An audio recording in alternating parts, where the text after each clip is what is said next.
कश्मीर के पहलगाम में आतंकी हमला होने से पूरे देश में पूरा देश गुस्सा में है, पूरा सैनिक गुस्सा में है। यह 90 के दशक के बाद सबसे बड़ा आतंकी हमला है। आइए तो हम जानते हैं कि सबसे पहले आतंकी हमला किस जगह पर हुआ है।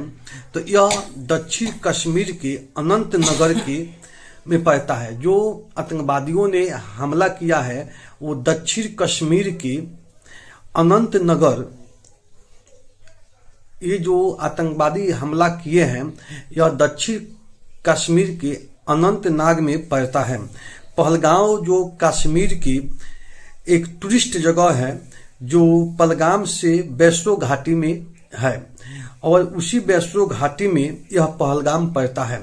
इस जगह को कश्मीर को मिनी स्विट्जरलैंड कहा जाता है।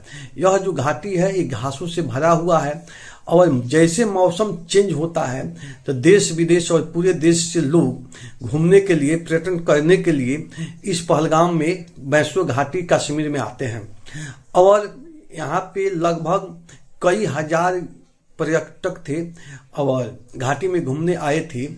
तो आतंकवादियों ने पुलिस के वर्दी में अंधाधुंध फायरिंग करने लगते हैं जिससे 28 आदमी को जान चली जाती है और यह आंकड़ा और आगे तक भी बढ़ सकता है। वहीं देश के प्रधानमंत्री सऊदी अरब में है और फोन करके अमित शाह को बोले हैं तो अभी कश्मीर के दौरे पे हैं और जहां ये घटनाएं घटी है वहां वो गए हुए हैं। इस घटना को लेकर यह आतंकी जो हमला हुआ है, कहा जाता है आतंकवादियों का कोई मजहब नहीं होता है, लेकिन आतंकवादी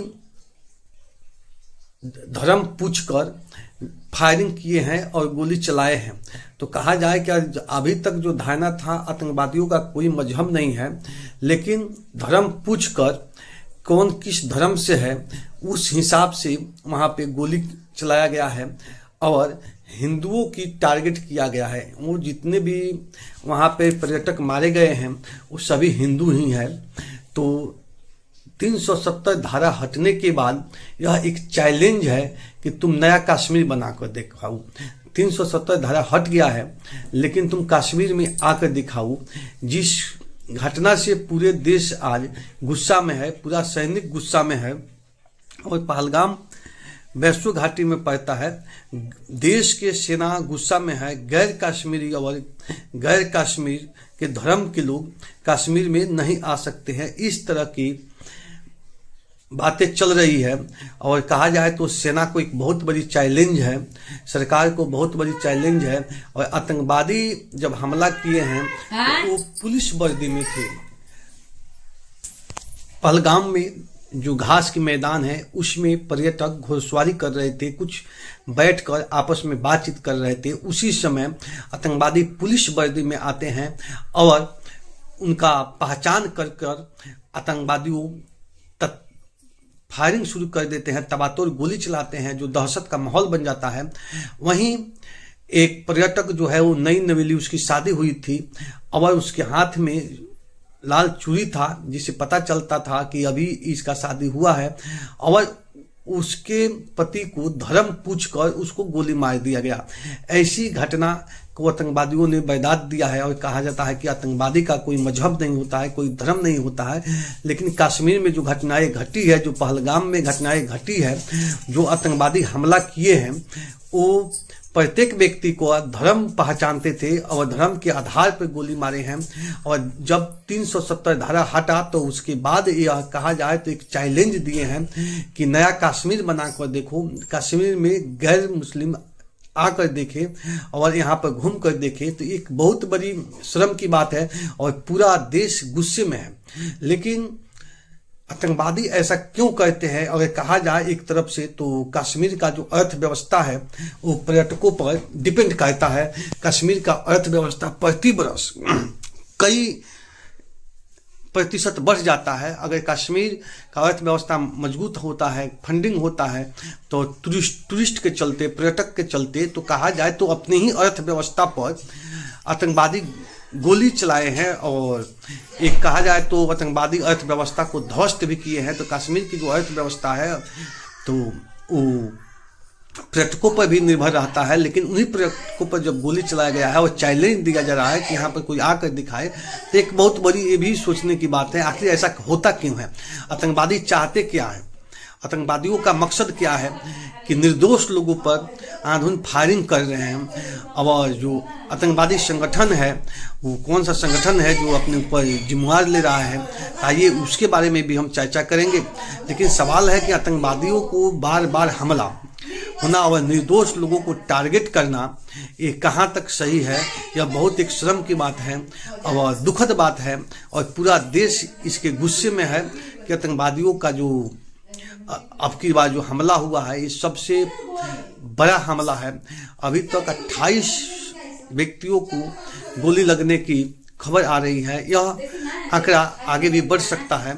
आप देख रहे हैं ग्राम सभा 24 न्यूज, मैं हूं संजय यादव। वहीं कश्मीर के जो लोग हैं, जो टूरिस्ट जो आते हैं, पर्यटक जो आते हैं, उनकी देखभाल करते हैं, जो वहां पर अपना धंधा पानी चलाते हैं, उनका इस मामला को खंडन करते हुए बहुत एक कहा जाए तो शोक प्रकट कर रहे हैं कि ऐसा नहीं होना चाहिए, चूंकि पूरे कश्मीर और पहलगाम का जो हम लोग का रोजगार है वो टूरिस्टों से जुड़ा है, और टूरिस्ट पर्यटक आते हैं तो हमारा रोजी रोटी चलता है। और इस तरह जो घटना घटी है और जो वारदात दिए हैं लोग और पर्यटकों पर गोली जो चलाया गया है, तो इस तरह से कश्मीर में जब टूरिस्टों का आना बंद हो जाएगा तो हम लोग का जो रोजी रोटी है, जो हम लोग का धंधा है, वो ठप हो जाएगा। आज पूरे कश्मीर सन्नाटा है, पहलगाम सन्नाटा है, कहीं भी दुकानें नहीं खुली हुई है। और यहाँ तक भी वो जो अपना रोजी रोजगार करने वाले हैं, जो टैक्सी चालक हैं, जो टूरिस्ट को एक जगह से दूसरी जगह ले जाते हैं, उनका कहना है कि जो टूरिस्ट पर्यटक देश के कहीं भी जाना चाहते हैं, चाहे कश्मीर में कहीं भी जाना चाहते हैं, तो उनके लिए 24 घंटा हम लोगों की जो टैक्सी है वो फ्री है। और जहां जो कश्मीर में टूरिस्ट पर्यटक आए हैं, अगर वो अपने घर जाना चाहते हैं तो हम लोग फ्री ऑफ कॉस्ट, फ्री में अपनी गाड़ी से उनको भिजवाएंगे। और सरकार से भी वो अपील करते हैं कि जो इस आतंकवादी हमले में जो घटनाएं घटी है, जो लोग मरे हैं, तो सरकार उनके साथ खड़े रहे। और जो आतंकी है उसको भी सरकार खोज कर निकाले और ये तार कहां से जुड़ा है पूरी गहराई में जाए, इस मामला को पूरा छानबीन किया जाए। तो आप देख रहे थे ग्राम सभा 24 न्यूज, मैं हूं संजय यादव।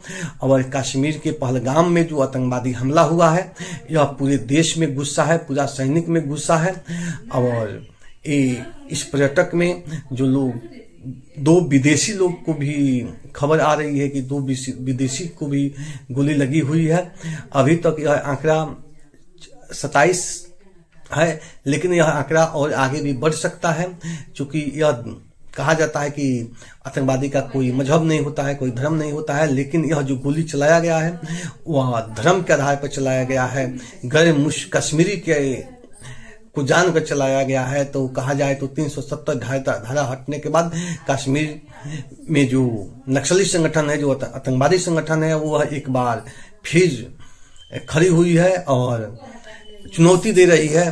तो हमारे देश के सेना भी आज वहां पहुंचे हुए हैं, और वहीं देश के जो गृह मंत्री अमित शाह है वो भी पूरे मामला को जायजा लेने के लिए पहलगाम की घाटी में पहुंचे हुए हैं। और वहीं प्रधानमंत्री जो सऊदी अरब है वो फोन करके अमित शाह को बोले हैं कि जाकर इस मामला को पूरा जाना जाए। तो आप देख रहे हैं ग्राम सभा 24 न्यूज।